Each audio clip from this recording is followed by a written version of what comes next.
Hey guys, Cameron Stewart with eXp Realty here in Rome, New York, serving all of your residential real estate needs in the Mohawk Valley. Guys, we're talking about seller concessions today, and quite honestly, I'm probably going to make a video every 2 weeks talking about seller concessions. It's a hot button item. The market is crazy right now, of course. Buyers and sellers alike don't understand seller concessions, and partly because the verbiage of it is legal jargon, okay, that common folk like you and I just don't understand, okay? Or it's hard to understand is a better way to put it. So I'm going to break down the idea of seller's concessions, what it is. I'm going to use an analogy to describe it because it's very simple. And then I'm going to talk a little bit about perspective from a buyer and perspective from a seller, which is pretty much the same. So, seller's concessions. People get confused by this. It's easy, okay? I'm going to start with an analogy, okay? Most people watching this video have bought a vehicle before, okay? I don't know about you, but I generally finance my vehicles. I go in and I say, I don't want to pay cash. Lend me the money to do it and I'll pay you back on a monthly basis. So let's say I go in and I want to buy a car that's worth $20,000 and I'm like, I don't even want to haggle. I'm comfortable with $20,000. Great, get me financed. They come back and they say, you're good to go at $20,000, okay? You're actually good for 30, but you know, you're pre-approved for 30, but you're good to go at $20,000. Now, dealers are notorious for charging extra fees such as relocation fees, lot fees, you know, whatever it might be. You also have your tax, title, license fees as well. Let's say for argument's sake, that adds up to $1,000. So I want to purchase this vehicle for $20,000. I like it, the price is good. I have $1,000 worth of tax, title fees and all these other extras that I need to pay for, okay? I can get those financed in. I might not have the $1,000 to come out of pocket. I can go to the bank that's financing me and I can say, finance this $21,000 for me. I know the car's $20,000, there's $1,000 out of pocket expenses. I can't afford that. I'd like the loan to be $21,000. And they'll do that. And what they're gonna do is they're gonna pay that up front to the dealership and they're gonna allow me to pay them back over time.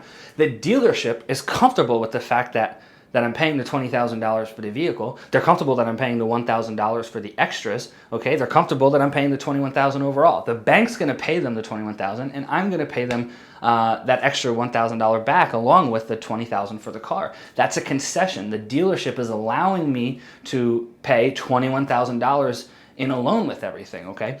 It's the same principle with a house. So let's say you're a seller and you want to sell your house for $100,000. You list it at $100,000. Someone puts an offer in for $100,000. Great, you win. You got the money you wanted.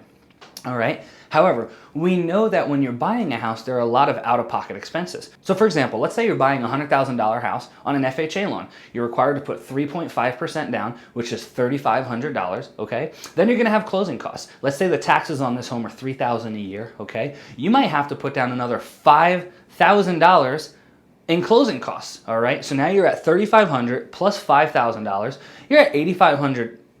All right, to have to come out of pocket as a buyer to buy this $100,000 house. What if you don't have that $8,500? Just like when you didn't have the $1,000 to pay the extra for the car. You're gonna ask for the ability, potentially, you're gonna ask for the ability to mortgage more than $100,000. So maybe you say, I only need help with $3,000. All right, I'm more comfortable if I can spend $5,500 instead of $8,500, okay? Perfect. So what we can do is we can write the offer as $103,000 minus $3,000 in seller concessions for a net of $100,000, okay? You will use that $3,000 to offset some of the out-of-pocket expenses that your mortgage lender is going to charge you, okay? And the seller still gets $100,000. But here's what happens a lot of times. The sellers say, they're gonna pay $103,000 for my house. How come I'm only getting $100,000? Fair question. Well, you only wanted $100,000, number one, okay? You priced it at $100,000. You have to decide as a seller what your net is, okay? If you want $100,000 and someone wants to give you $100,000, so what if their mortgage company wants to pay an extra $3,000 on top of that to help them to buy the house, okay? In a weird way, I know this is odd, in a weird way, it's almost like a flex. Hey, sure, I'll let you pay more for my house because my house is that nice. I know it sounds weird, but you shouldn't be concerned as a seller as to how much someone's paying for your house. You should be concerned with what you want and are you getting the net amount that you desire, okay? From a buyer's perspective, I hear, well, why would I pay $103,000 for this house that's only worth $100,000? Well, you need help with the down payment, okay? It's nothing to be ashamed about. You're no different than most people who buy a home. the out-of-pocket expenses are high, okay? It's gonna need to come out of your end, not the seller's end. The seller wants 100 grand. You're comfortable with paying 100 grand.